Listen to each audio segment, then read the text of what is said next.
Shalom Bapak Ibu Saudara yang kasih Tuhan, apa kabar? Saya percaya Bapak Ibu Saudara diberkati oleh Tuhan dan sehat selalu. Salam dalam kasih Kristus Yesus Tuhan kita yang hidup. Dalam kesempatan ini saya tidak menyampaikan renungan ataupun pengajaran, tapi ada keperluan ya untuk menanggapi ada pernyataan orang tertentu di konten, yaitu di layar teologi. Itu ya youtubernya ya, kalau nggak salah itu siapa ya, Pak Rudi. Nggak tahu Pak Rudi ini ya, pendeta atau apa, saya tidak tahu ya. Saya tidak tahu, tetapi awalnya saya tertarik dengan layar teologi karena layar teologi agak unik gitu ya. Nah, wah, kita ini lagi ada berkecimpung ada di dunia teologi kan. Ya, saya sebagai pendidik, nah di perguruan tinggi teologi, wah barangkali ini bisa menambah pengetahuan, menambah ilmu wawasan yang lain. Saya coba pernah nonton satu atau dua konten itu ya. Nah, setelah saya dengar satu dua konten ini, waduh, ternyata tidak sesuai dengan harapan lah. Jauh sekali dari harapan kita untuk kita bisa mengembangkan diri pengajaran teologi. Ya, kacau balau kalau bisa saya katakan begitu, maaf ya. Ya, kenapa tidak menunjukkan seorang akademisi ya? Karena tidak menyampaikan dengan secara akademisi ya, biblikal, sistematis, gramatikal, hanya ngomong copot sana comot sini, ngomong ya apa maunya di pikirannya, tidak memahami apa maksudnya penulis ya kan. Nah ya, jadi itu apa maksudnya Yohanes tentang ayat itu, enggak apa yang saya maksud gitu kan ya. Nah ini uh, tapi saya tidak ke situlah, tidak perlu ya. Tapi saya menanggapi yang penting ini adalah uh, ya, omongan Anda ini yang terlalu dini ya, membuat opini sendiri tentang hambanya ya, Dr. Pangeran Manurung ya, dan mengatakan Dr. Pangeran Manurung ini, sekalipun Anda menyingkat namanya PM ya, kita tahu ya sebenarnya Anda ini pemberani atau tidak. Kalau pemberani nggak usah pakai singkat-singkat lah ya, nggak usah singkat-singkat aja ya, karena itu tidak akan mempengaruhi Pak Pangeran Manurung, Dr. Pangeran Manurung ya. Ya justru kasihan kepada Anda sebenarnya ya. Kalau Anda berani nggak usah disingkat-singkat begitu ya. Saya mau kasih tahu ya, Anda jangan terlalu cepat memfitnah ya, lalu mengatakan berdosa atas nama Yesus, atas nama Tuhan Yesus. Dari mana Anda bisa menilai hal seperti itu? Dasar Anda apa? Ya, Anda sudah selidiki belum? Udah observasi belum? Udah interpretasi belum? Sehingga Anda berani berkata demikian. Ya, Anda mungkin lakukan, tetapi melakukannya seperti misalnya observasinya Anda lakukan dari Monas gitu ya. Dari Monas melihat ke Tanjung Priuk, itu yang lewat yang lewat itu Metro Mini atau Kuasi, ya kan? Nah, Anda langsung menyimpulkan, oh itu Metro Mini, padahal Kuasi, karena sama-sama merah kan gitu ya. Ya, salah observasi Anda ini ya. Luar biasa. Mengatakan beliau pengecut karena menghapus video ya berhubungan dengan PTKI ya. Ya, Anda harusnya tanya, udah tanya belum mengapa dihapus gitu ya? Mengapa dihapus? Anda pernah tanya enggak? Jadi nggak usah langsung bikin pernyataan yang tidak bertanggung jawab. Anda ini justru yang bisa dikatakan pemberita hoax ya, hoax itu ya.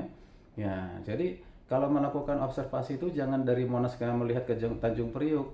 Ya, observasi itu adalah melakukan apa? Cari data, selidiki datanya, faktanya, ya, masuk dalam komunitas itu. Kalau umpamanya kita baca Alkitab, ya, lihat konteks dekat, gue lihat konteks jauh, ya, hubungannya satu ayat dengan ayat yang lain.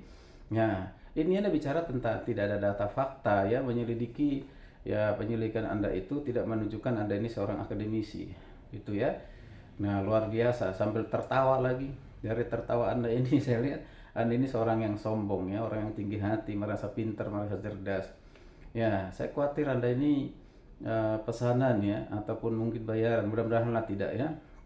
Ya, itu sehingga Anda bicara atau cari panggung gitu ya, atau rankingnya di media sosial supaya naik. Ya, begitu kali ya. Kalau kami tidak demikian. Kami ini hanya menyampaikan Injil, menyampaikan kebenaran lewat IT, media sosial. Kita manfaatkan dan gunakan itu sebaik mungkin sehingga banyak orang mendengar, merasa mereka diberkati, dikuatkan iman mereka, diteguhkan. Ya, terutama melindungi mereka dari ajaran-ajaran sesat, ajaran-ajaran bidat yang saat ini sedang viral di Indonesia ini, ya, yang dibela mungkin puluhan ribu orang lah ya, dibandingkan dengan miliaran manusia di dunia ini yang menyetujui Yesus Tuhan, Yesus juru selamat sejati, Yesus setara dengan Bapa, Yesus pencipta langit bumi dan segala isinya. Di luar itu ya beda dengan itu ya udah pasti bidat lah. Dan ajaran ini sebenarnya bukan yang baru. Ya, zamannya bapak-bapak gereja, zamannya Rasul Paulus pun sudah ada demikian. Jadi nggak usah heran, makanya Yohanes juga mengangkat adanya antikris yang tidak mengakui Allah datang sebagai manusia, berinkarnasi sebagai manusia, yang tidak mengakui Yesus Kristus Tuhan. Itu sudah zaman dulu, bukan sekarang. Nah, jadi ini Anda ini belajar atau tidak saya tidak tahu ya. Ya. Jadi Dr. Pangeran Manurung itu orang yang belajar, yang Anda kritik itu misalnya ada lagi MA, MEM, S1. Nah, ini mereka ini orang yang sangat serius belajar loh. Ya, S1, S2 sampai S3 tidak sembarangan, ya, tidak semudah yang pikirkan untuk meluluskan, menyelesaikan suatu perguruan tinggi teologi, ya, apalagi sekelas STI. Ya, STI itu adalah binaan atau bisa dikatakan cabang dari Dallas awal di Indonesia ini, ya, Dallas Seminari, ya, orang-orang hebat di dunia, penulis-penulis buku di dunia yang sudah sangat terkenal, banyak memberkati banyak orang, ya, lewat buku-bukunya. Ya, Anda tahu nggak Dallas Seminari? Saya khawatir Anda tidak tahu. STI itu sekolah yang paling baik dan bermutu, salah satu sekolah teologi yang paling baik bermutu. Ya, saya tahu persis itu, ya. Nah, jadi tidak sembarangan, ya. Makanya ya mereka bisa ditempatkan menjadi ketua, bukan rektor ya. Anda ini salah, rektor ya. Rektor itu di universitas, bro. Ketua, kalau STT itu ketua namanya. Ya, ketua STT ya. Nah, jadi itu aja Anda tidak tahu ternyata ya. Ya, ketua ditempatkan, dipilih menjadi ketua, ditempatkan satu perguruan tinggi teologi di cabang-cabangnya. Itu nggak sembarangan, itu suatu lewat ujian yang luar biasa itu. Ya. Nah, ya itu apa? Sudah dapat dipertanggungjawabkan teologinya, pengajarannya yang biblikal, sistematis, ya. Ya, itu dan pengabdiannya, karakternya terutama, ya itu ya. Jadi Anda itu menuduh Dr. Pangeran Manurung ini sebagai pengecut. Anda salah, sangat keliru ya. Kalau dia pengecut, ya tidak, dia akan berhenti, menghapus semualah. Itu terlalu banyak konten-kontennya mengkritisi ajaran yang Anda agung-agungkan itu, yang Anda muliakan itu. Bahkan dikatakan sudah hampir sama dengan Yesus, katanya begitu kan. Nah, itu ya banyak, ya, bahkan berani menyebut nama loh, ya, nama beliau itu. Ya, kalau pengecut ya dihapus saja semua itu. Ternyata enggak, malah ditambah-tambah terus. Ya, kalau ada yang berjilid-jilid di Logos dan Seminari, beliau juga ya nggak usah berjilid-jilid gitu ya. Buat apa berjilid-jilid, karena berputar-putar di situ aja ya. Ya, akhirnya ujungnya tetap seperti itu. Akhir kesimpulannya tetap seperti itu kan. Yesus bukan Tuhan, Yesus bukan juru selamat, itu hakikat dengan Bapa dan yang lain sebagainya. Buat apa berjilid-jilid, ya kan gitu ya. Lebih baik buku berjilid-jilid, ya, itu lebih baik dibaca orang nanti ya. Itu. Nah, ini saya sampaikan ya. Anda terlalu punya opini yang tidak dapat dipertanggungjawabkan. Bahkan saya katakan Anda ini penyebar hoax. Ya, hoax. Jadi kami yang tahu mengapa itu dihapus. Karena ada pertimbangan tertentu, ada permintaan tertentu dari orang tertentu. Anda tidak perlu tahu dan Anda tidak punya kepentingan siapa orang tertentu itu.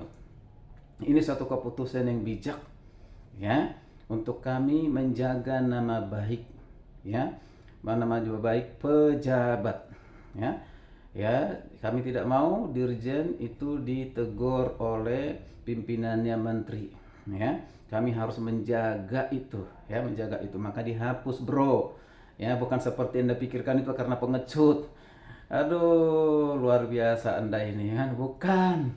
Ya, tapi karena kami adalah orang-orang bijaksana. Ya, kita tidak mau membuat gaduh seperti Anda buat gaduh ya. Ya, kami mau bertindak bijaksana ketika diminta oleh seorang pimpinan yang kami hargai, kami hormati, ya kami lakukan. Begitu ya. Jadi bukan pengecut seperti yang Anda tuduh itu. Nah, kemudian 130-an lebih perguruan tinggi ataupun ketua, itu benar. Ya, Anda bilang tidak ada tanda tangan. Memang Anda cek. Dari mana Anda cek? Ada nggak datanya sama Anda ini? Ya, saya pastikan itu tidak ada, ya kan? Hanya ngomong aja itu. Itu benar, kami punya grup. Dan di grup itu, sebelum masuk ke grup itu, ditelepon dulu satu-satu tuh perguruan tinggi teologi. Mau nggak? Ya, apakah saya bilang bergabung, mau mendukung ajaran ES atau menyatakan sikap, ya, bahwa itu adalah ajaran yang bidat. Nah, bagi yang mau, ayo gabung. Ada yang tidak mau, ya kan? Nah, tetapi nama dari 130 itu bukan dicatut. Sekali bukan dicatut, itu sudah diminta kepada mereka masing-masing. Sehingga mau bergabung dalam satu grup WA namanya Pimpinan Ketua STT berjumlah 134 STT. Ya, bergabung di situ. Bukan dipaksa, bukan dicatut. Anda menyebarkan kebohongan besar. Luar biasa. Ya. Nah, itu satu kesadaran mereka mau bergabung dan menyatakan sikap. Kalaupun waktu audiensi dengan Ibu Dirjen Mama Kristen, karena timing yang kurang tepat, ya, mereka semua kan Anda sibukannya mungkin hanya di YouTube.